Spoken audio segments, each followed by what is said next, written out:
Hey, Cinners, I'm Shannon, And I'm Sean. and this is Sinful Cuts. And today we are so happy to have the incredible man himself, John Langan, who is the author of the collections Mr. Gaunt and Other Uneasy Encounters, The Wide Carnivorous Sky, and Other Monstrous Geographies. By the way, John, you're 10 out of 10 for titles. They're my favorite. Sefira and Other Betrayals, Children of the Fang actually might be my favorite, and Other Genealogies, Corpsemouth and Other Autobiographies, and he is the author of the novels House of Windows and the award-winning The Fisherman, which is it's certainly my favorite novel of when I read it in 2021, and it is certainly a top 3 to date. That novel is it's nothing short of incredible. So what John likes to do is he likes to rack up accolades. He was a finalist for the International Horror Guild Award. In 2008, he was a Bram Stoker Award nominee for Best Collection. And in 2016, he was a Bram Stoker Award winner for The Fisherman itself. So, John, thank you so much for being here today. Thank you Yeah, so thank much you. for having me. Wow, that is a mouthful. Geez, I feel like it should be like a drinking game. Every time you hear a subtitle, take another drink, except we would all be drunk by now. We're fine with that. We're absolutely Yeah. fine with that. Every Oh, okay, good, good. Well, we're going to talk about vampire movies, so I guess drinking is appropriate. Yeah. Everybody get your Bloody Marys. So, let's not spoil the surprise. The movies that we're talking about today, we've got 1985's Fright Night, and then we have 1987's The Lost Boys. Uh, as far as vampire movies go, they're certainly some of the most fun vampire movies. I think they are easily some of the best horror movies of the 80s. I mean, if you were to do a top 10, it would certainly be pretty high up there as far as what the 80s had to offer. I really do enjoy these films. But John, I have to ask you, because the way we do the podcast for our guests is we basically send out a list of 25 movies, and then you have a crack at which one you want to talk about. So what made you choose Fright Night and The Lost Boys? I'm greedy, and it gave me the chance to talk about two movies at once. And I love both of these movies, and so it seemed like the perfect combination. You know, they're both sort of mid to late '80s looks at the vampire, and they mix the traditional and the non-traditional, and Fright Night in particular gets kind of meta with everything that it's doing. So and I'm a sucker for vampires. I love all the monsters, but I find myself coming back to vampires even in my own fiction. They tend to of the monsters I've written about, these excuse me, they seem to be the monsters that are ahead in the race, or something like that. They seem like they're so fun to write. The thing about vampires is that, like, I can remember when I was a kid, right? In elementary school, discovering vampires and all the monsters, right? Because that's what happens when you're in grade school, is that somebody tells you about this. Either somebody's irresponsible parents have let them watch a movie they shouldn't have been able to watch, or Yeah. an older sibling most likely has let them know, has let them in on the secret. And so vampires kind of fascinated me because there were lots of rules that you could use to deal with them. So that was kind of cool, and they were sort of weird in a way. But I was raised in a very devout Roman Catholic household, so Same. Catholicism is all about these kinds of rules and regulations that make sense within the context of the religion and the confines of the religion. But from the outside, people are like, "What?" And so Yeah. vampires are I think, like that, analogous to that. All these kinds of weird rules, but they make sense within the confines of the vampire mythos. And then, of course, having that mythos, and which, of course, what I'm thinking is that on the one hand, the mythos is as I'm describing it, is actually very recent, right? It's a product of Stoker and Dracula, and one of the first things I used to get all these books when I was a kid. You could order them through the Scholastic Book Fair, and they were Same. like, the history of monsters or whatever, right? And so what they would do is they would say, well, there was Stoker, but there was also Sheridan Le Fanu's Camilla, and there was this, and there was that, and there's this tradition and that tradition. So it's interesting. It's as if with Dracula, with Stoker's Dracula, all of the vampire tradition, they kind of bottleneck into that one text, and then spread outwards again. And you can tap into the kind of mainstream of it, if you will. You can sort of go right back to Dracula and look at what Stoker was saying, and you can draw on that. But you can go back either further than that, if you'd like, to the traditions that Stoker was drawing on, or you can look at sort of the extreme edges of what's come out from Dracula and do something with that. So I think there's that. I think it's also what's fascinating about the vampire is its intelligence. This was long before I should add I had read Mary Shelley's Frankenstein. So to me, Frankenstein's monster was this kind of like brute, this like hulking thing that was just full of anger and was sort of terrifying. And part of what made it terrifying was you couldn't have a conversation with it any more than you could the Wolfman or the Mummy or the Gill Man. That the vampire was the only thing that you might have a relationship with, as it were, however short-lived that relationship might be. And we have some examples. You bring up a great point, because we definitely have examples in cinema of victims negotiating with the vampire and buying themselves some time, or even becoming basically their Renfield, Yeah. becoming their apostle. We just had Andy Davidson on, and he was discussing Near Dark, and Oh yeah. he was saying, that he loves the vampire, and he felt like he owed the vampire, due service because of his novel In the Valley of the Sun. But I posed this Terrific question book. to him. Oh, right. So yeah, I mean, that book is so good. But I have to ask you the same question: do you skew your vampire? Do you skew more towards like the Nosferatu and the true undead, and there's really nothing sexy about it, or you do skew more toward the seductive vampire? I kind of swerve back and forth depending on the needs of the story.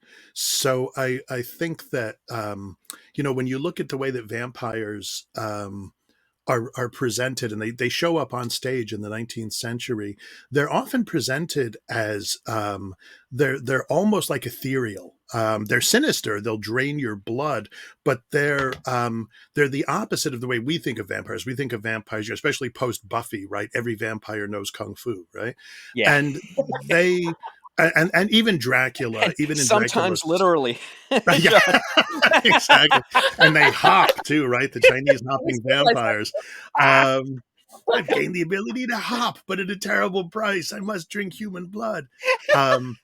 But was it worth it?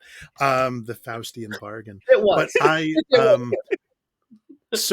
and in some cases those vampires can only be defeated when you shine moonlight on them. You shine the light of the full moon on them, and they just as in a way it's the reverse of what happens at the end of Nosferatu when the sunlight just makes him melt away.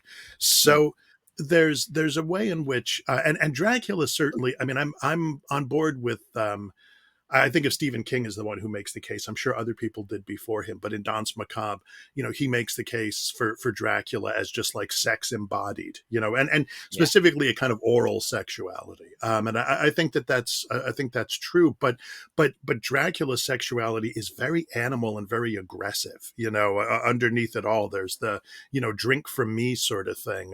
Slashing open his chest so that Mina can drink from him. So I think that those vampires. And here's the thing. I think in a way the sexy vampire makes a bit more sense from a narrative standpoint. The vampire. So John, I'm sorry, we bounced out there, but you were talking about the seductive vampire. I'm going to tell you an embarrassing story. I think it's embarrassing for me. So I live in New York, and I was lucky enough that my parents would take us to Broadway shows. So during the 70s, when I was a young kid, we would go in and we'd see shows. And I remember we saw Dracula with Frank Langella. And Yeah, this is yeah, before he yeah. did the Badham film in '79. But we went with a bunch of my parents' friends, and they took all the kids because he's Dracula. But I remember I remember on the train ride in, my mom was sitting with her friends, and they're talking about Frank Langella and how sexy he is. And I'm a little kid, and I'm like, should I be hearing this? Does Right. dad know? you know? But they were. I mean, he I love the '79 Badham film. He's a little bit disco Dracula because the hair is just like it's hairsprayed and blown out to infinity.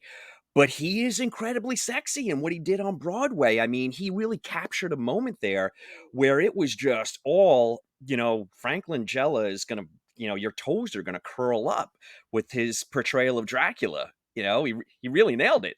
Yeah, and then No you go pun into intended. you discover your dad has a cape, and you're like, "Dad, what is this?" Yeah. Um, but no, I think that I guess what I was thinking about before is that the sexy vampire makes sense to me in a sense as the kind of vampire that might survive in human society, the kind of brute animal vampire, which has certainly gained ascendancy. I think of 30 Days of Night as maybe the most dramatic example of that, where these things are not sexy in the slightest. They are just there for murder. They are just there. Sex predators. Yeah. Yeah, we are prey animals, and that little town in Alaska it's the feeding lot for them.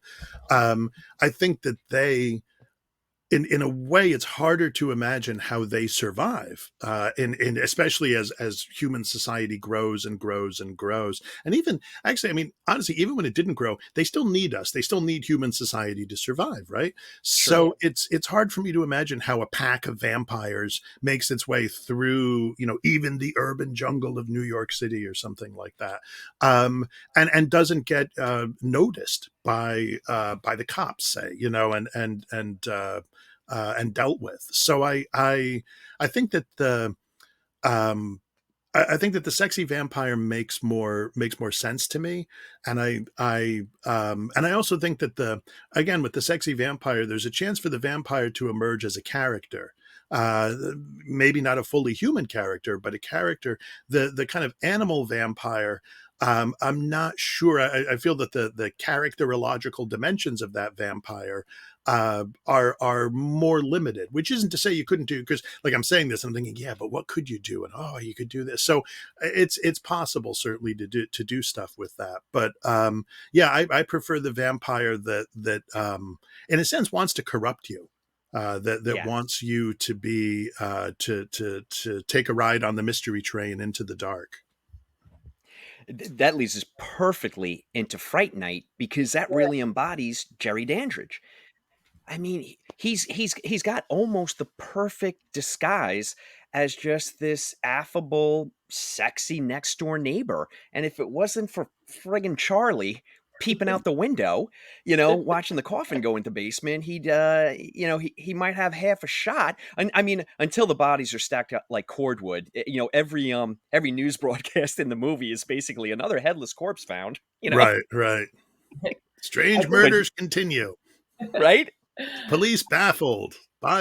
Bodies drained of blood. No one can figure out what's going on. Yeah. So let's start with Fright Night. Let's get into Fright Night, and we can look. We're going to do Fright Night. And we're going to do the Lost Boys. We can bounce back and forth between the two, but let's start with Fright Night because it was released first in '85. So we've got, just to do the hard yards. We've got, it's directed by Tom Holland, who would then do Child's Play in '88 with Chris Sarandon as well. He directed Thinner. He wrote Psycho 2, which I'm a big fan of. I don't know how you feel about Psycho 2, but I really do like that one. He wrote The Class of 1984, Cloak and Dagger, which was big for me as a kid. I love that movie. And The Beast Within, which is, I don't know if I'm going to go out on a limb and call it a good movie, but it's and certainly Sean, entertaining. and Sean, don't forget about Tales from the Crypt. Oh shoot. Oh yeah. And then Tales from the We Crypt as well. did a Absolutely. lot of those. S- Yeah, that's Good my save there, Shannon. So uh, favorite. we've got it's produced by Herb Jaffe. We've got uh, Jan Kaiser is the DP. Music by Brad Fidel. And then the FX by Randall William Cook. I think, I definitely want to give out give a shout out to the FX. I thought they were really solid, um, and very playful and inventive. But yeah, those are the people that put this all together, and I think what we have is a real new interpretation of the vampire movie in '85. Because previously, I mean, we're still kind of drafting off the fumes of the early '70s Hammer movies, which I love dearly, but petered out. You know, Dracula AD, Scars of Dracula, they're not, they're not the most shining examples. Then you had films like Martin, which were great, but we didn't have anything that really connected with audiences. But this movie did. I mean, I remember the summer of '85. If you were a kid and you hadn't seen this movie, it's like, what the hell are you doing? Get on it.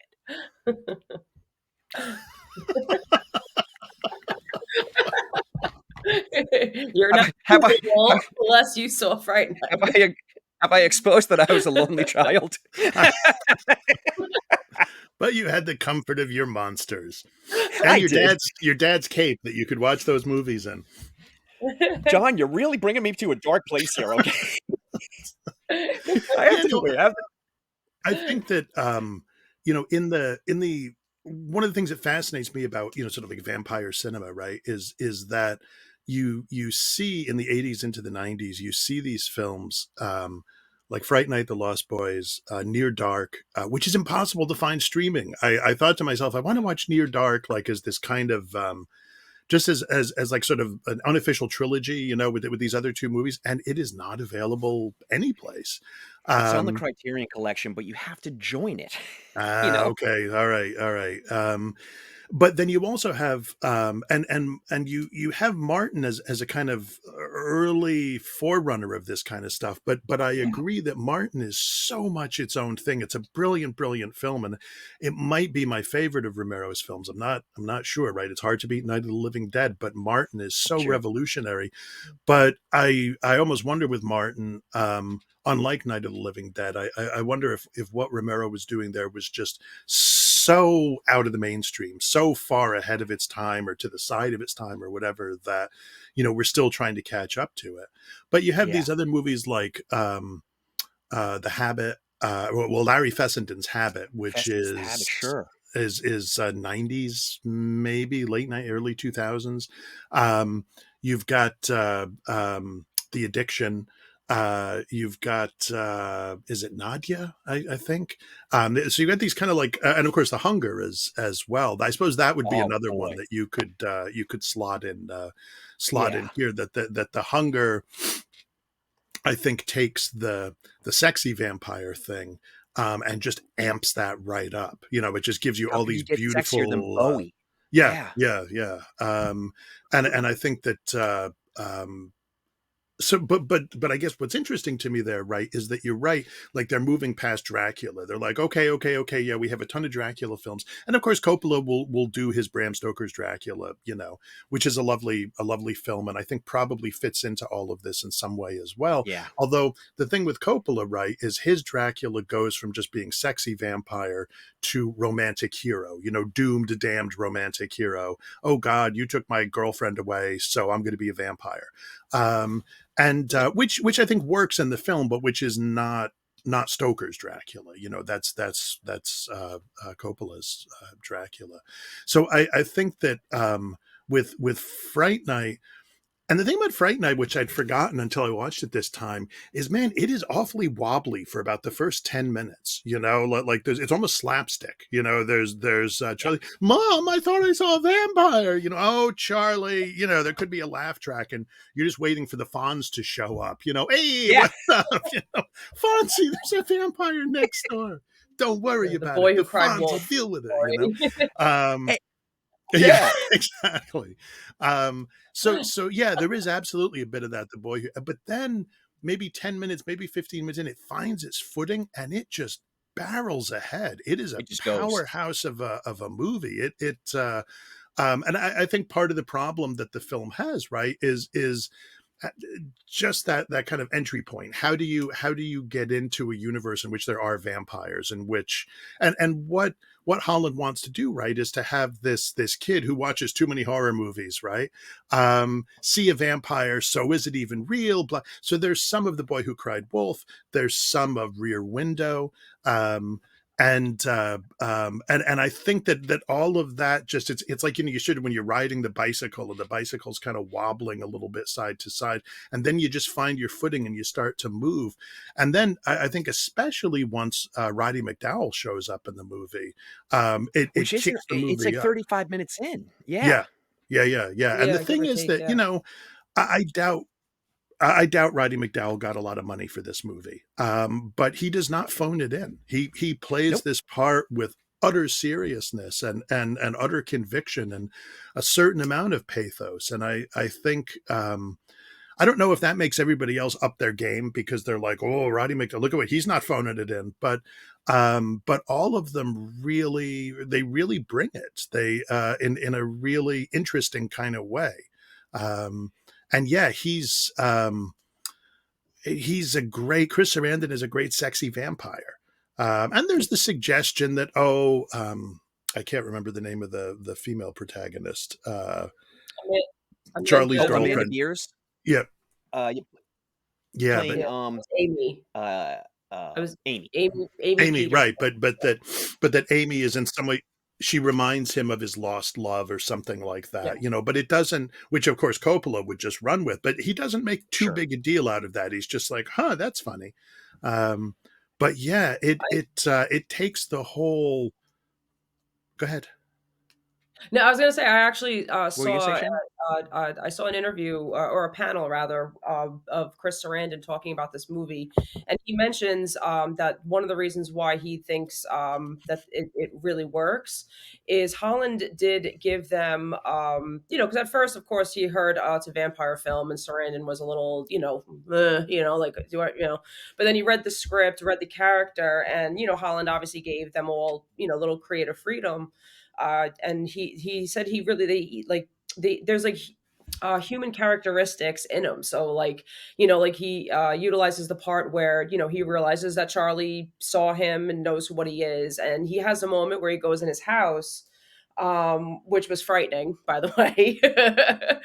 And he goes to Charlie like, I'll leave me alone and I'll leave you alone. And Charlie goes basically no, and he goes, you fool. So it's like, just felt like that alone.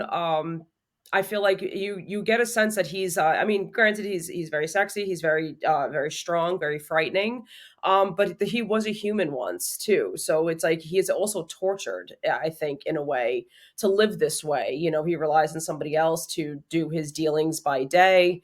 I'm assuming call the prostitutes over to the house, and that this is how he has to live. Like, it doesn't look very glamorous at all, despite him being a cocky, son of a bitch sometimes when he has to be threatening.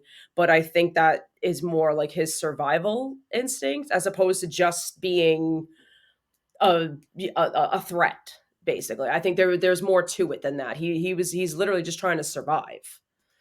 So that I created a more humanistic element in his character as opposed to just making this just a vampire movie. Does that make sense? Could I just put this out there for the two of you? And I'm going to be honest, through the lens of a 17-year-old, is how old I was when I initially saw. No, sorry, I was 15 when I initially saw this, and of course I was Team Charlie because I'm a dumb 15-year-old kid.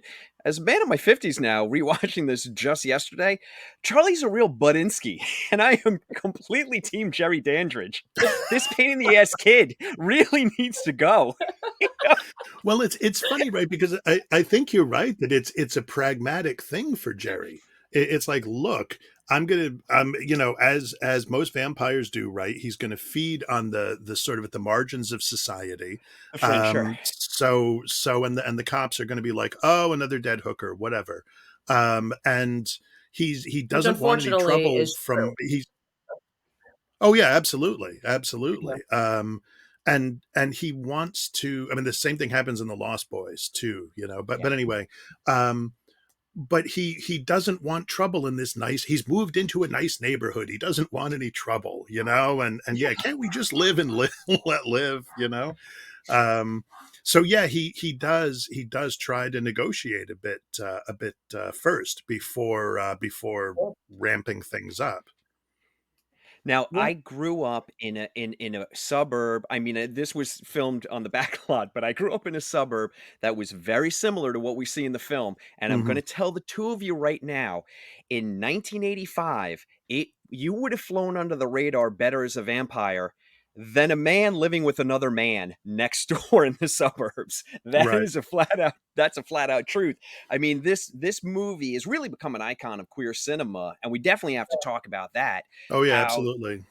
how Chris Sarandon, I mean, if you whether you would call it bisexuality or even pansexual, I mean, Chris Jerry Dandridge is just he's like he's just out there to it's just hedonism. It's contained hedonism, but he's a walking embodiment of it, and then you have Charlie, who is the antithesis of that. I mean, the opening scene where he's more distracted about what's going on outside the window than he is about losing his virginity, we Right. So think. that may be the one point in the movie, like in a vampire movie, that I was like, no, that's not believable. Yeah, that's Everything not else, I'm believable at like all. melting people, whatever, totally fine. But a boy of that age being like, no, no, I'd like to look at my neighbor rather than, yeah, Right.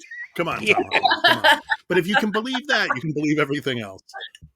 exactly, Yeah, yeah. exactly. So it was when I was doing research for the film, of course, years later, and thankfully, we've progressed as a society where we can talk about these things, and no one has to, feel that they can't be forthcoming. They're asking about, the queer coding of the film, and who played Billy?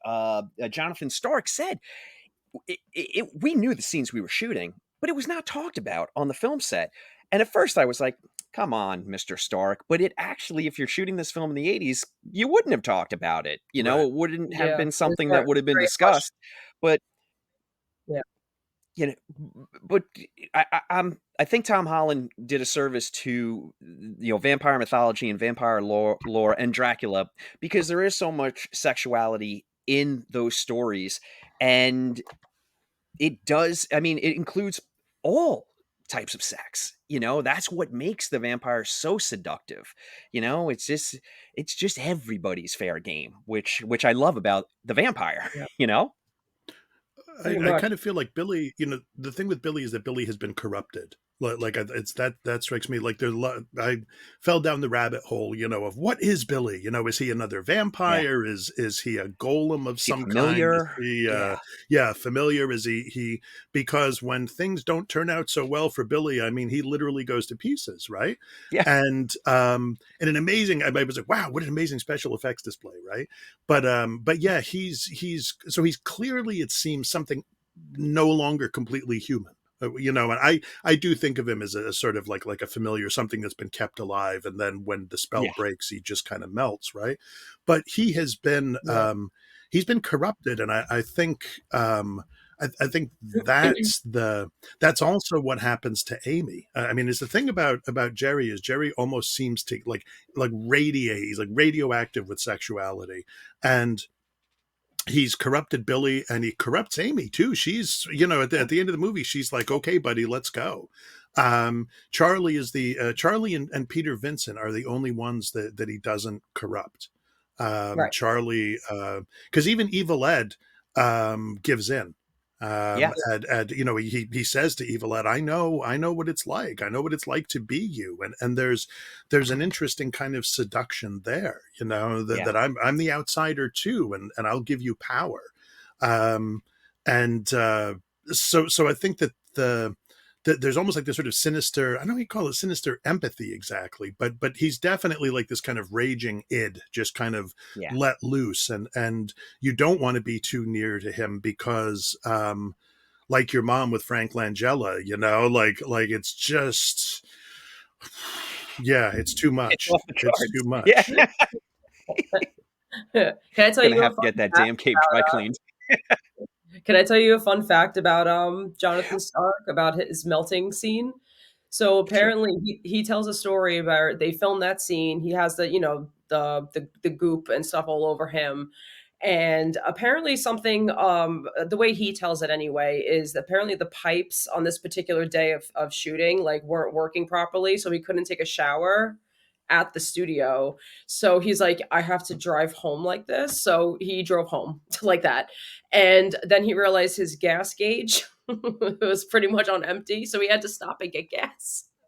And, Nice, As he's nice. smelling makeup. and it was a full serve, at least so he didn't have to get out of the car. But he just, yeah, the guy who had to pump his gas was like, Yeah, and he no, didn't say no anything. charge. Be on your way. Just, Yeah, just I was fill gonna it say, up. did he say anything? Was he like, look, I was on a movie set. He's just like, just fill it up. I mean, imagine No, that's the more frightening he thing. didn't say anything. He just said, just fill it up. And then he saw the guy like run inside and get on the phone. He's like, I think All he's right. calling the cops. How You're did lucky how you didn't get imagine if pulled you're over. like the police dispatcher that takes that call, you know? I mean, this is, you know. Now, let me ask the two of you: what do you guys think about Tom Holland's direction? With and John, I'm with you. It starts off a little wonky because it really does almost feel like a sitcom, especially because we're filming on a back lot. Like everything feels a little bit artificial until Jerry comes along and we find our groove, and then it really does get moving, which I absolutely love about the film. But Tom Holland's direction, I mean, we have. I feel like he really leans into the Hammer aesthetic as the film progresses. Because if you were to, like, ask, oh, where does Jerry Dandridge live? To be like, that house right there that's emitting fog off of every board, you know? Don't you I do mean, kind of wonder, like, wouldn't like someone From from the some kind of gutters. municipal authority show up? What? This is clearly not up to code. That's a lot of he's radon. I love it. I love it that he's just going for it, and we buy into it. I mean, really, we really do buy into it. I mean, he's got us, and he just really starts dialing up the Hammer aesthetic because even Amy, when she gets turned and then her hair grows long and then she's in that white gown, she's a Hammer horror vixen by the end of the film, which I really, really do enjoy. So all those some would call them creaky, but all those gothic elements from the Hammer films, how he just ramps it up at the end. But then you still have Jerry Dandridge as a very, mid '80s sex symbol. It just works so Right. well. I just really love the dynamic of it. Well, Yeah. I think you can view those kinds of trappings, right? Is the through the lens of they only come out when Charlie's around. You know, like when the detective comes to That's when the a very police good point. detective comes to visit, it's just a house with a lot of clutter in it. and Yeah. and it's just like, oh, hey, sorry, we're just moving in here, so that we see the house when the kids see the house, which of course in this kind of movie as well, in the sort of, no one will believe me again, the boy who cried wolf, or the boy who cried vampire, right? No one will believe me. So there were times that we see things, we see that the house covered and shrouded in mist or fog or whatever, and we know the same way Charlie knows, holy shit, there's a vampire in there. And the vampire is a creature that is so like fundamentally wrong that it causes like reality to warp around itself, to bend around itself. I But love that it can interpretation. it can dial that down when the cops show up and just be like, hey, I'm just your new neighbor, come on, with my male companion. Yeah. Yeah. Yeah, exactly. Nothing to Now, see here. what do you what are your thoughts on the third act? So let's just talk about the third act because I mean, we the third act kind of starts with the club scene, which okay, maybe it doesn't age great, you know. But that is A nice, peak 80s, isn't it? How many it 80s really movies is. have the sort of the club scene, whether it's Scarface or shoot, what's the other? There's a few De Palma movies that have like the club scene as Yep. the big Right. moment. So we start there and we get the corruption of Amy, and Evil Ed's already been turned. I do like, I like the scene with Charlie where he does try and recruit Peter Vincent again. Also, I mean, it's worth noting Peter Vincent, Peter Cushing, Vincent Price. Vincent Price actually was offered the role initially, but his health was in decline, so he had to pass. Which I think would it, I mean, I absolutely adore Roddy McDowall, but in an alternate universe where we get all the movies in our head, that's a movie that I would like to see with Yeah, Vincent me Price too. taking a I crack would like to at see that. that. Yeah. Mhm. But I really do like that scene where he's trying to recruit him, and you Roddy McDowall really does sell all the emotions that he has to put forth. He really does sell, and he sells them really, really well because he comes across as he said his inspiration was the Cowardly Lion. Yes. That he is a coward at heart. To be fair, he certainly didn't ask for any of this. I mean, Charlie came out of nowhere. I still want to know how Charlie got the address. That's the one part Right, that bugs me. right. It just I'm like, shows up at his door. how do I just go meet my hero? Like Well, I mean, if it's possible, if Svengoolie, if you're listening, I'll be there tomorrow. But I like how, we feel like Peter Vincent isn't going to that he's given up and he is a coward and that's the end of it. And Yeah. then, Charlie's brave enough to look, I've got to get my girlfriend back. And then the hand grabs his shoulder as he's just about to go in, and then Peter Vincent's there. We have our hero moment, and then there's that whole sequence on the staircase, which is almost like an ode to Salem's Lot. Oh shoot, Salem's Lot, which I should have brought up when Oh we were yeah, yeah, talking yeah, yeah. about Sure, sure. the because Toby Hooper. I mean, I adore that. I really do love Salem's Lot. So that's a little ode to that. But we have all those scenes in that grand staircase. We've got Billy's demise, and we have Peter Vincent possibly finding his faith and repelling Jerry Dandridge.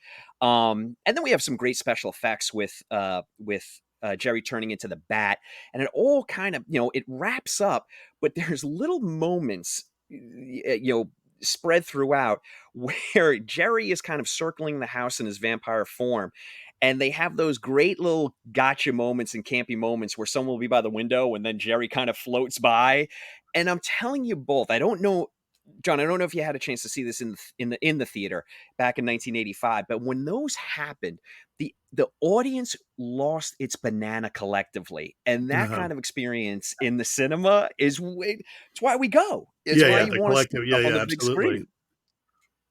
It was so great, but I do think I feel like most horror movies, if you can stick the landing, you get a real chance of becoming a classic.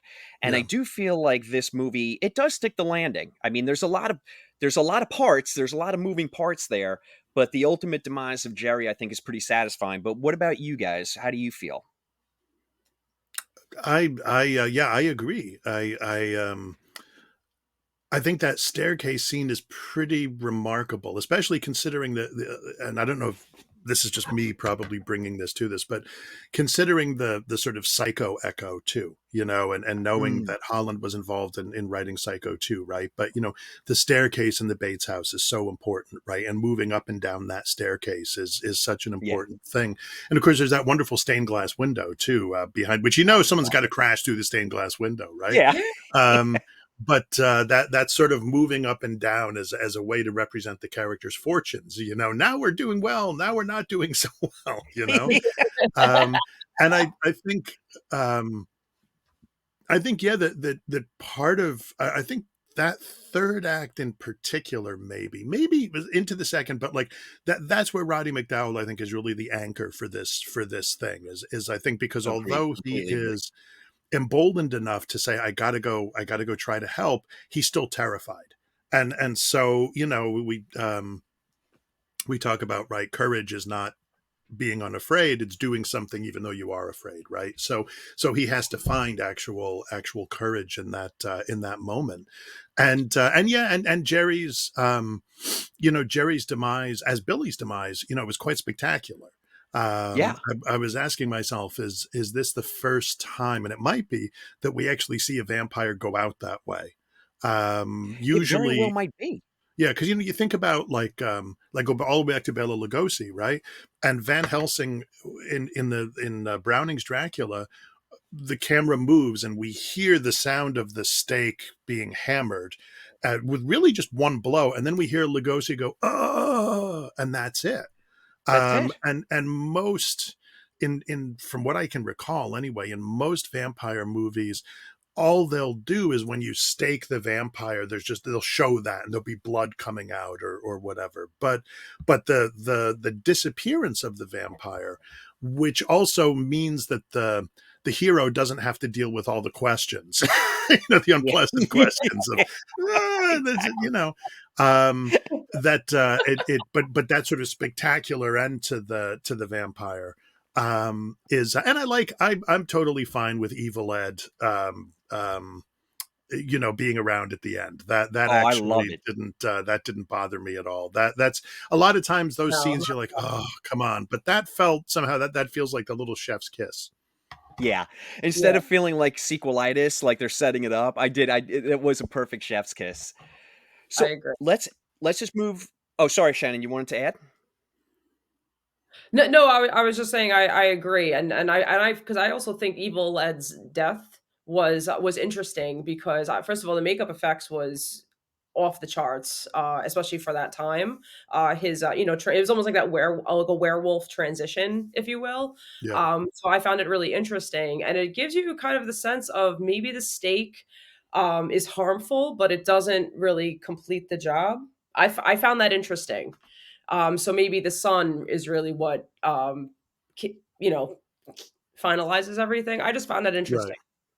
Or Yeah. does he pull? I can't. Does he pull the steak out He after he does. And stakes in him? the He movie does. theater in Uh, '85, I was raising my hand in the movie theater saying, "Don't do that. Don't Right. do that." So I don't know if that's, you have to leave them staked or okay. sunlight. Yeah, because the Vampire Diaries, they did that. Like you have to leave it in, you can't take it out. And Yeah, yeah. I remember that. Yeah. Oh, okay. Actually, I forgot about that little detail. Hmm. I love how every filmmaker has its own interpretation and what they it's like the vampire mythology is almost like a buffet and you can take what you want of it. So in Yeah. this movie, we do follow a lot of the mythology, but Jerry Dandridge also eats. So I was like, "Hey, interesting." And the Or whole as we were fruit just thing, he's eating Yeah, fruit, right? The fruit the guy bat. And is I Yeah. getting his 5 servings in a yeah. day, I'm telling you. Yeah. But when we were talking to Andy last week about Near Dark, that was almost like the one thing that they kept was that they can only drink blood. If they eat food, they get horribly ill. But everything else besides getting burned up by sunlight was out the window. So I just love that. I love it when a filmmaker to just put their own interpretation on it, and especially if I like if it works.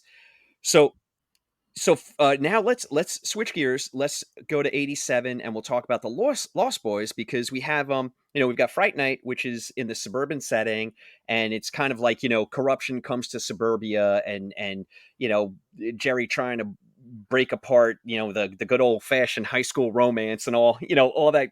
It's a little Yeah, yeah. quaint. And then you come to the Lost Boys, and they're moving into Santa Clara, and it's kind of like a surf town, but it's Murder more capital of the US, I think it is. yeah. Yeah. Let's go there. I mean, On the other hand, the real estate values are just they're really good.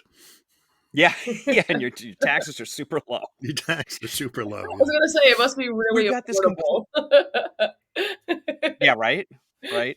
But we have a completely different aesthetic, and we have a completely different, setting, which I think works incredibly well for the movie also.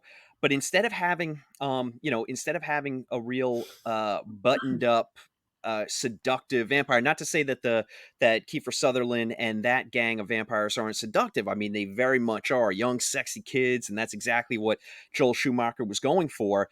But it is more towards the like feral animal kind of mystique because they're living in this dilapidated hotel that uh, is now underground, literally underground since the '06 earthquake. They're almost like familiars for Max, the vampire father.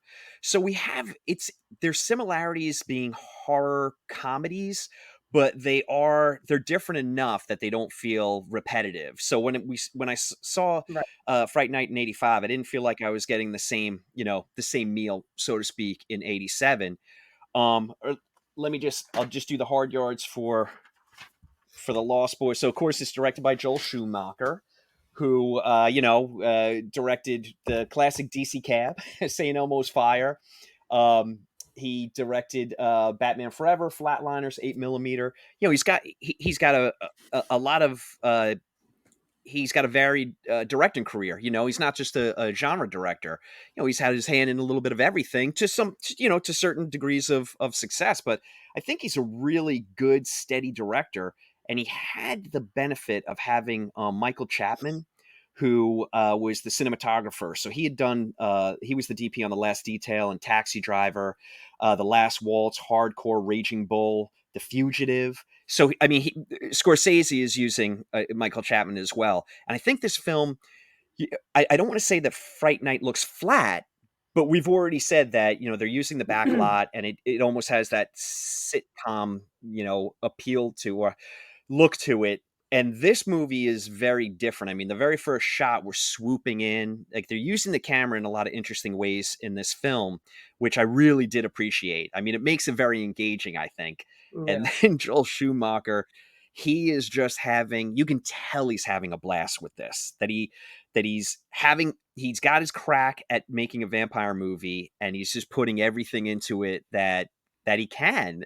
And I think it's pretty successful. I mean, I certainly had a great time when I saw it in 87, and I had a great time when I rewatched it this week. But John, let me get your opinion on it. Where do you fall on The Lost Boys? Oh, I think it holds up, actually. I almost want to say surprisingly well, because surprisingly is a great word to use. Yeah. Well, because there were moments from it, like Saxophone Guy, that have become, memes or whatever, right? I actually have a friend of mine knows him. That's what's even crazier. But apparently he's a lovely guy. But that's the sort of image you associate with it, right? Is like Saxophone Guy on the beach, Yeah. and all these people, Kiefer Sutherland with his mullet and all that kind of stuff. And hey, there's the guy from Bill and Ted. And it really, as you're right, it's a very, very different film from Fright Night. The sensibility is very different. It moves much more quickly. And Oh yeah. and you're right that the camera work makes it feel as if it's moving more quickly, I Sure. think. And there's something,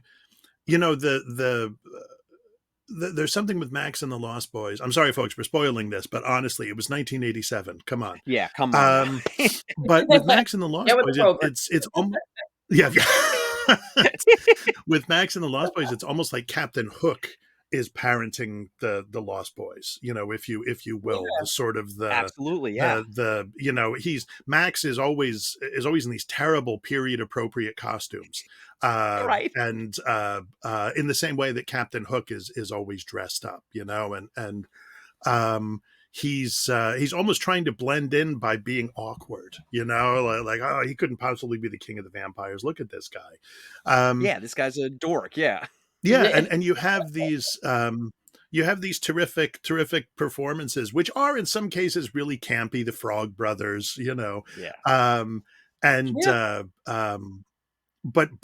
What's interesting to me, like, technique wise, right, is, although this is, as far as I know, not a backlot movie, there were so many scenes that feel like sort of as if they could have been a sort of impressionistic scenes when the Lost Boys are riding their motorcycles outside of various houses, right? And all we have are just these lights and the noise, right? Or when they're hanging off the bridge, right? And they're all surrounded by mist and fog, right? And dropping off into it. There were so many of these scenes that feel like staged in that way, as if they're taking place on a stage, although presumably, actually, I think they weren't. I'm not sure about the lights outside the house, but I think the train trestle is an actual place. I think you I can think the go. trestle is an actual location. Yeah. Yeah, and I think that there's something, within the Lost Boys lair, we see the famous picture of Jim Morrison, and there's the association of the Lost Boys, Peter Pan, Jim Morrison, Rock and Roll Never Dies, or the 27 Club, right? All these people who what is it? Live fast, die young, leave an elegant corpse, right? Well, that's what Yeah. all these guys have done. And so there's a way in which it engages that part of the vampire mythology. I almost want to say, I feel like saying it Americanizes it. That may be a step too far, because I haven't seen it. Like, there could be a British vampire movie that did this as well, but I it think it you're onto strikes. something there, though, John. I really am. I think you're onto something there. Well, I think like Jerry Dandridge is all the artifacts he has, and we know, right? He must have been alive for a long time if he has all these artifacts. So that suggests that he's pre the United States, pre the European colonization of the United States. Whereas now Max could be super old too. He probably is. But in terms of what we see of the Lost Boys and such, they feel like a much more recent thing, even if some of them have been around from 1906. Nonetheless, the way they present themselves, the images they're associated with. I mean, riding motorcycles, right? I mean, Yeah.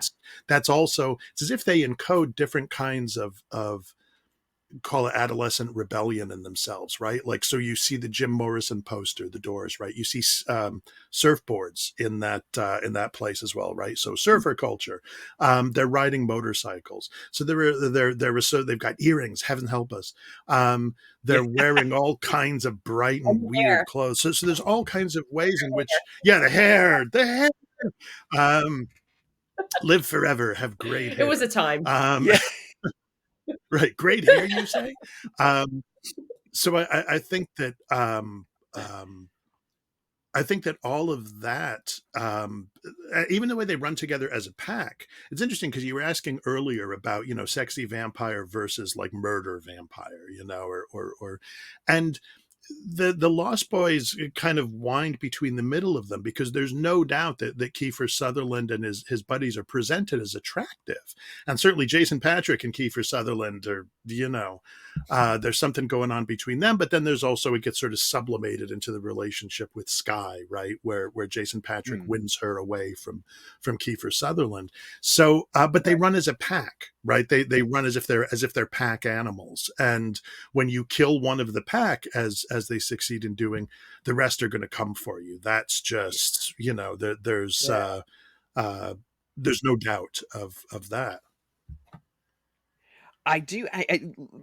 Max's plan though of creating like the extended vampire family. It's not a bad plan, you know. I mean, he's very much, he's trying to. He's having Star and David try and get Michael. No one really no one really thinks about Sam. Poor Sam in this movie. Who Corey Haim, I think this is probably his best performance. He's so damn funny in this movie. Yeah. He gets the best lines and he delivers them perfectly. You know, but I mean, trying to concoct this extended vampire family on paper, it looks great. You know, but Yeah, there was something I was thinking about, like with that aspect of it, and thinking about it in contrast to Fright Night, where the vampire in Fright Night is in a sense a more traditional vampire in that he just wants to eat you. And mm, he's going to threaten your girlfriend. I mean, that's very Dracula, right? First you go after Lucy, then you go after Mina. And so Jerry going after Amy fits with that. But along the way, he's quite willing to kill anybody else. Jerry has his kind of family, or whatever you want to call it, set up with Billy in the same way that Dracula does with Renfield, or would with Renfield. Whereas in the Lost Boys, there is this weird family thing going on where Diane Wiest is fleeing a divorce that's left her just completely bankrupt, and she's returned home to her weird dad, and yeah, what Max ultimately wants is he just wants to make a family. He just can't. Vampires yeah. have families too. Yeah. Again, I It's find possible. myself in my later years siding with the vampires in these two movies. Why Think of can't the they just tax let Max? breaks. Yeah, yeah, Think of the tax. Think of exactly. the deductions. Yeah, These boys need a mother, you know. blended family. Yeah, but I to got, your I point, do get a kick out of it. to your point, John, that Max may be pretty old at this point, which I think that also gives a sense that he is too, because where she's like you said, she's fleeing from a divorce. He just might be. He probably got to a point. At least I think. I see it this way anyway. That he probably just existed for so long at this point, and now he wants a connection. He wants a little more. Maybe a little bit memories from back when he was human, and maybe that's why he started, like he found it's possible like these group of boys were already, their own little pack and a bunch of mischievous individuals, and he started off with them for whatever reason, and was trying to look for a lost love as well. um so that, I don't know, that's I didn't really think of that until you guys mentioned that. Yeah, there's something there's a really interesting I feel like, and that's part of what also makes the movie so interesting, right? Is the Yeah. way that it introduces the family dynamic Mhm. into things.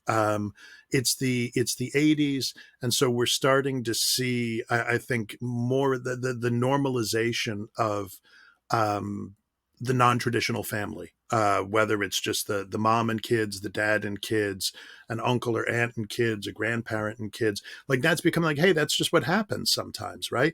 Dad Yeah. is never at all, no one ever says in this movie, we should call dad. Dad is out of the picture. Yeah. And they're Yeah. happy to be rid of him. And that And and even that says a grandpa lot is about not. it. Yeah, absolutely. It does. That you're in danger from vampires and you're like, oh, I can't call dad. Um, so I think that there's something about the way that and I think it's a really interesting point to think about, kind of Max's psychology, because in a lot of ways he's very pleasant. He's very, and okay, maybe that's Mhm. all an act, but um Jerry's act is always in Fright Night, right? There's always this kind of sinister undercurrent to it, right? There's Mm. always like he always knows he's a vampire and this is an act.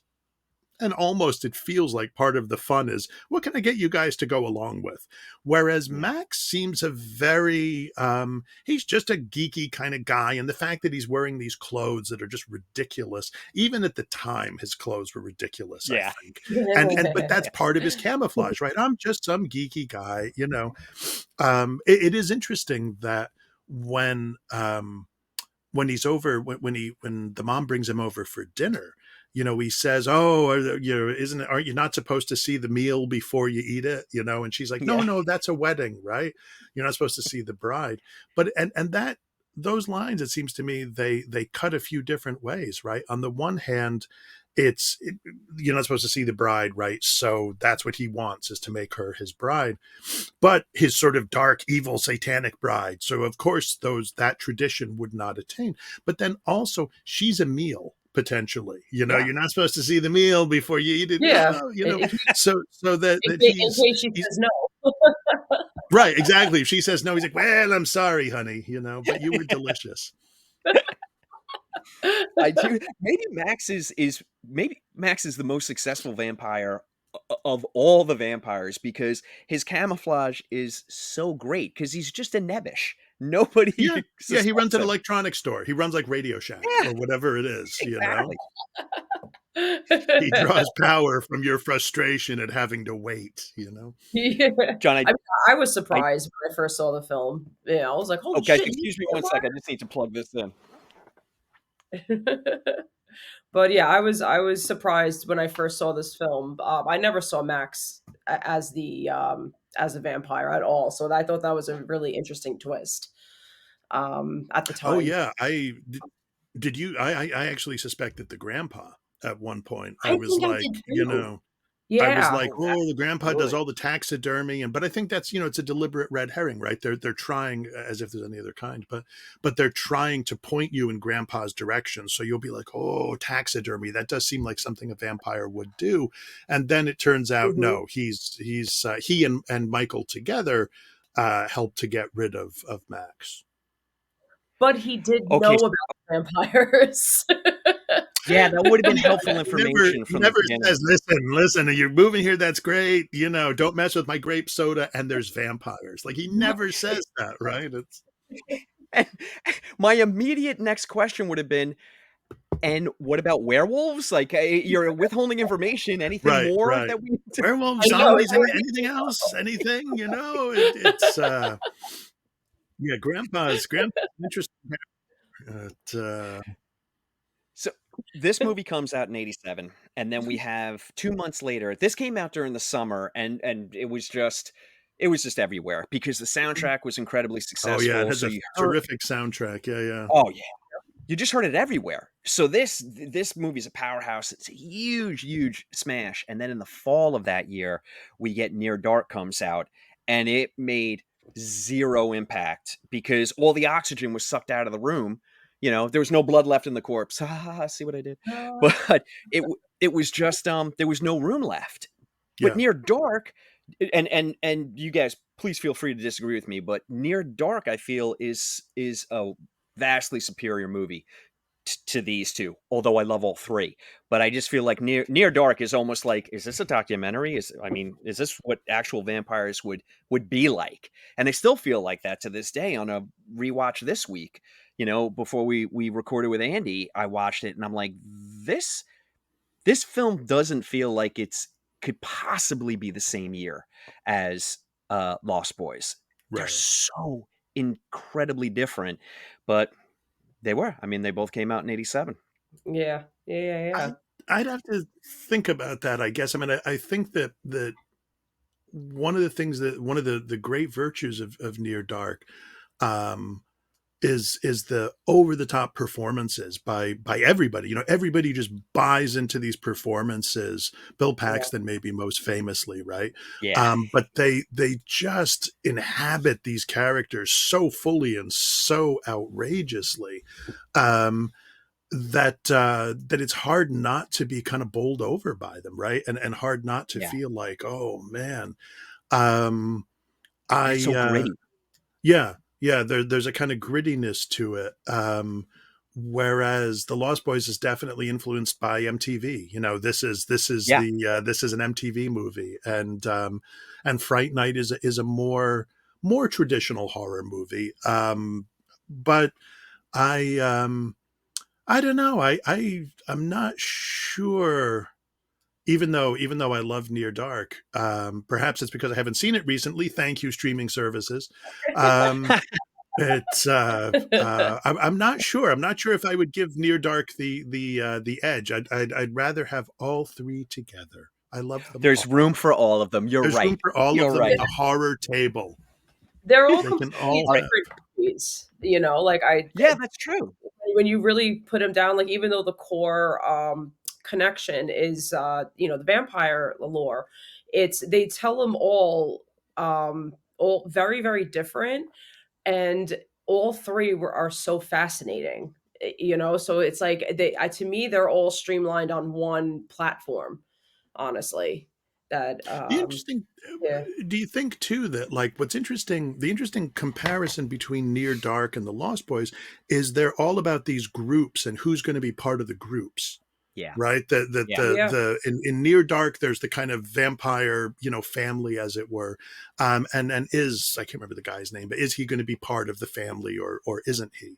And then something similar is going on in the Lost Boys, right? Is Michael going to Yeah, become part of actually, the yeah, when they try family to or get not? Michael, yeah. Absolutely. Sure. Mhm. Yeah, and they're That's different, true. like, socioeconomic strata. Like I think part of the reason Near Dark is so appealing is because, as you said, Sean, it's so gritty, right? It feels like if there were real vampires, this is what it would be like. Be That they like, would yeah. just be in a van somewhere, a van down by the river, and I always no. Please finish your thought, John. no, Sorry. just that, and I think that grittiness helps that almost like sort of faux documentary style, helps to really sell that movie in a particular way. Whereas the Lost Boys is very slick, and it's deliberately Yeah. slick. It's very glamorous. Highly produced. Yeah, Sure. it's like Yeah. and I guess that goes along with the Lost Boys thing, right? Like you can live forever, but you must feed. Yeah. Yeah. All right. I have to ask the two of you because at this moment in time, so 2024, we had Last Voyage of Demeter. Oh, by the way, John, I owe you thanks. I'm listening to you and Eric on Cradle to the Grave, and you were talking about Life Force. By the way, my ribs hurt from Yes, Life laughing. Force. My damn ribs hurt from laughing when the two of you were trying to tell your spouses, I'm doing research. Right. Honestly, honey, Yeah. this is research. These boobs are research. I swear to you. Yeah. But I had an aha moment when you figured out that the damn movie is a reinterpretation of Dracula, and of course that the shuttle has to go back to England. It never dawned on me that it was the Demeter, and it Yeah, was the yeah, yeah. story of Dracula. Well, I have to be honest I with you, Yeah, the that first loved it. time I saw the movie, I did not clue in on that in the slightest, and I was like, "What the hell is this?" And then, this most recent time, like I was like, oh, of course, it's okay. That's, and I do actually think, I still think, they give you a little bit of a flashback at the end to what happened inside the shuttle, but I actually think Mm, that's your movie. In the same yeah, way that they made the film The Last Voyage of the Demeter, I think you could make a really interesting film about a sort of doomed spacecraft, which, I mean, maybe they already did completely with Alien. agree. But I think if you imagine that the monster that's coming back is also conscious in a way that the alien does not seem to be in the Alien movies, then you could have a really interesting film.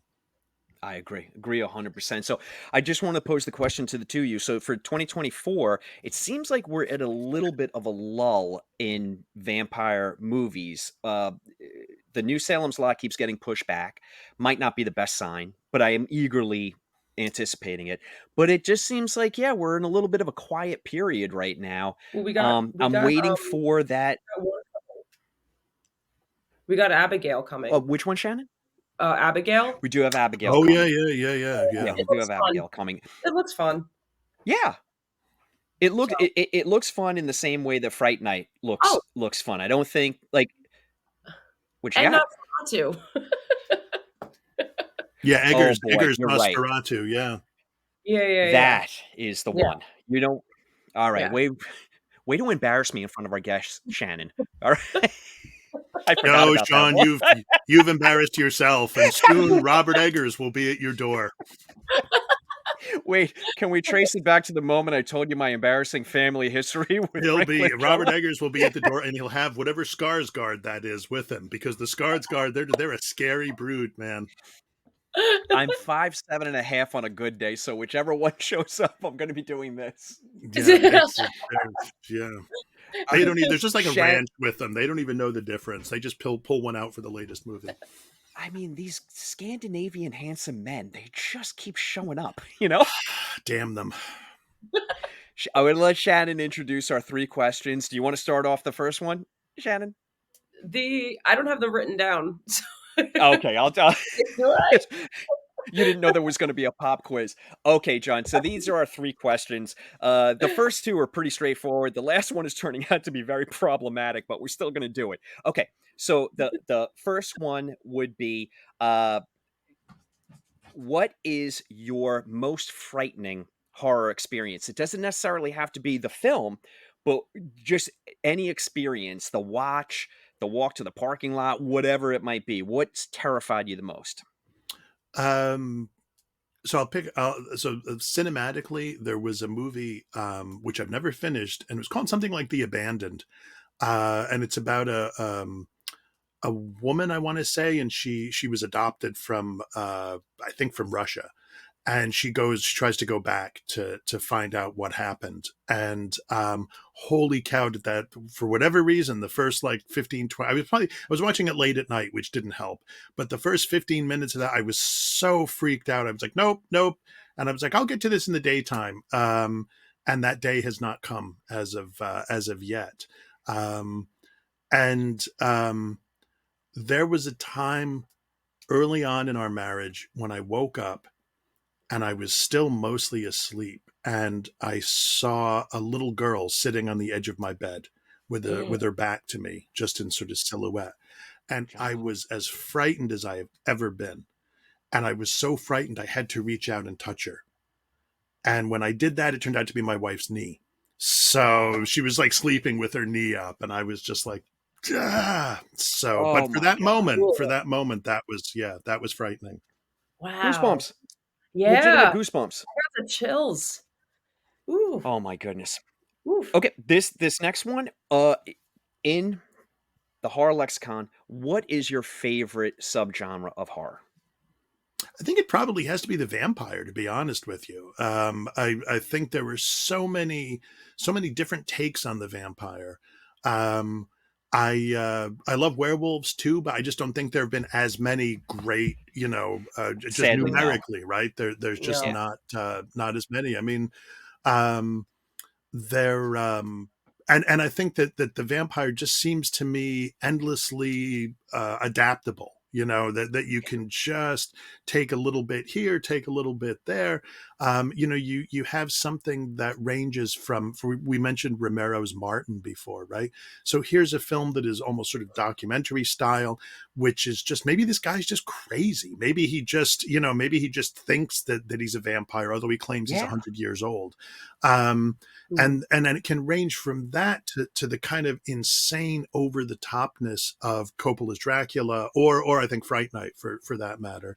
So I love that. I love the fact that is. I love the mutability, the possibility of that form. Same, same. Okay. The third question we have: if you could remake any horror film, what would it be? And if you want to expand on that, it could be, who would you want to direct it? Could be living or dead, and who would star living or dead. We're having problems with this one because the answer we're getting back is, I don't think I'd want to remake anything. I like the original. But if there is one that you would like to see remade, what would it be? Um, I think, Fright Night, of course, was remade with Colin Farrell Mhm. as a terrific vampire. I don't I think, I loved think the him. rest of the movie is a little wobbly, but um, I would. Okay, so there was a movie called A Dark Song, which is a brilliant film, and Oh a terrific film yes. about this woman who sequesters herself in like a sort of English country house with a guy claiming to be a magician, and she Hmm. wants him to help her to summon an angel. Because she's looking for vengeance on these guys who murdered her son, and I think it's a fine movie as it is, but part of me thought, what would happen if you remade this movie in an American setting, and you made the woman an African American mother whose son has been killed by the police, and she has this guy with her, and she wants revenge, she wants payback. I That's thought the movie. that would be a, like a different take on that same, and that same trope, but with a kind of added sharpness, maybe for the current moment. Oh, I really like that. I Yeah. think that would be a I just wrote that down. phenomenal That sounds really movie. interesting. I just actually So that's our wrote both of them down. I wanna watch The Abandoned and A Dark Song. oh, I've never seen Dark them. Song. Yeah, at some point I should Love watch it. The Abandoned, because I'm sure if I could get like 20 minutes in, I would be like, oh, this isn't so scary after all. Like most horror movies for me, it's the build up that gets me. And then when the monster, as Stephen King said, the monster shows up and you scream, but part of that scream is relief. Like, oh, thank God. Yes. It's only that. It's not whatever I was afraid it was going to be. I Well, it's have to to ask, your John, point, it's have you usually, seen sorry. It's usually No, no, not no, during, continue.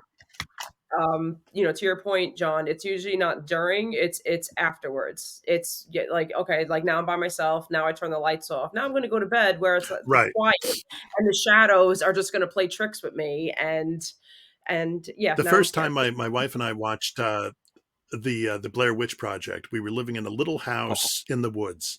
And we watched it in the winter, so the night came really early. And by the time we got done with that movie, the morning was a long, long, long way away. Oh. oh And yeah. my wife told me, she was an early riser. She told me that she really contemplated tying up a little bundle of sticks and laying it on the front walk for me. But she did not do that, and I am eternally grateful for that. It sounds like you got a great wife. Yeah, yeah, sure I do. Yeah. I have to ask you though, just because we're talking about A Dark Song and truly terrifying movies, have you seen Demian Rugna's When Evil Lurks yet? No, no, I haven't, and I've seen Terrified. I've seen his first movie, Oh, I which I love that really movie. really liked a lot. Oh, And I love it. Yeah.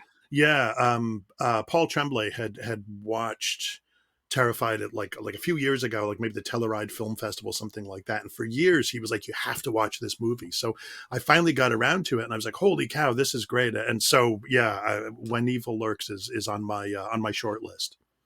Yeah, it's well worth the watch. Funny thing is, we have Paul Tremblay in a couple of months. He's going to come on and he's going to talk about 1950s them with us. So we're going to talk giant ants. Yeah, Nice. right? Giant ants. Yeah. It's going to be great. That'll do it, John. We're so thankful for you coming on today, but I Thank you wanted so to much give for you having me. This has been a great discussion. but Yeah. let's leave it open now to I would love to hear about any future projects you have coming up. What's on the horizon? Oh, I've given up writing. No, this is Well, my shit. retirement. Um, I Okay. I've got I've got a part of a novel that my agent is shopping around, and I'm hopeful, within a few months we'll hear back from somebody, and I'm in the process of putting together my next collection. I after Corpsemouth, I figured that would be enough. I have enough stuff for about like another 3 collections, but I felt like I'm sure everybody's like sort of satisfied at this point. But a Nope. few people have emailed me and are like, "Dude, when's your next collection coming out?" And I've been like, "Really?" So Do it. Do it. yeah, I'm trying to figure out what that would look like, and I like to include an original story with each collection, because I had this fantasy that there's this John Langan completist out there, and he or she will not buy the book without a new story in it. So that's the challenge at the moment, is to figure out like what would the new story be about, and so yeah, that would I mean my guess would be 2025 would probably be, if I could figure out a story and sell the collection. 2025 would be when that would appear, and then if the novel sells, that's probably 2026 would be my guess. I have stories in different, Ellen Datlow's new Christmas and Other Horrors. I have a story in that, and I'll have a story in the Neutral Milk Hotel inspired Oh, anthology. fantastic. So and other sort of like smaller things here and there. So yeah, I'm trying to. I have a day job, unfortunately, so that tends to get in Same. the way of the writing. Same. Mm-hmm. I'm gonna we'll let you go in a moment, but I did want to say this because I think the highest praise I can give you, reading your work, I just absolutely love The Fisherman. I love all Thank your you, work, but the thank the you. highest praise that I can give you is you happen to be one of these authors that other authors are always recommending. I Oh, noticed this about John, it's true. I've noticed this for the past few years. You're combing the internet and you're looking for recommendations. I mean, Sadie Hartman, Mother Horror, and Emily Hughes, who does Read Jump Scares. I start to comb through. Oh, I'm jonesing. I need, what's everybody recommending? And your name comes up so much. well, I mean, thank you, thank you. you're beloved within the community. So look, I did, I just wanted to say that you just have the highest respect, and if you're the kind of author that other authors recommend, I feel like that's the highest praise, and that's you. Thank you, thank you. It is indeed, I and couldn't I'm have said I'm it any very. better. Yeah, I'm Yeah, very lucky. I'm very lucky. I'm surrounded by, and I'm friends with astonishingly talented people. Tremblay, Laird Barron, Stephen Graham Jones, Olivia Llewellyn, Nadia Bulkin, Gemma Files.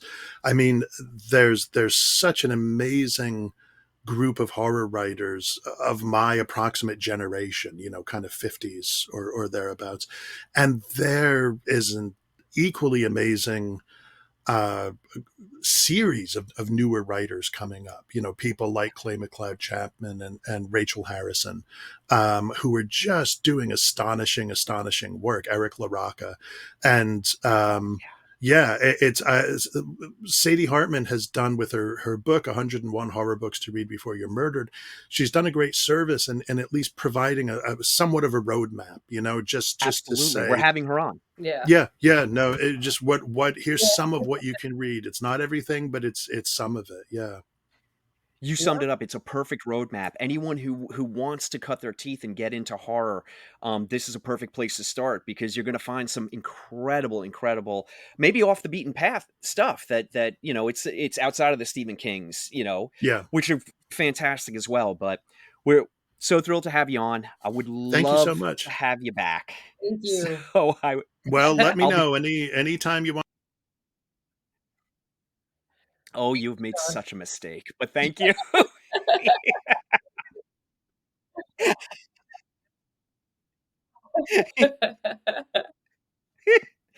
Thank you so much, John. Have a great day. Take care. Thank you, John. That's a cut. Bye-bye.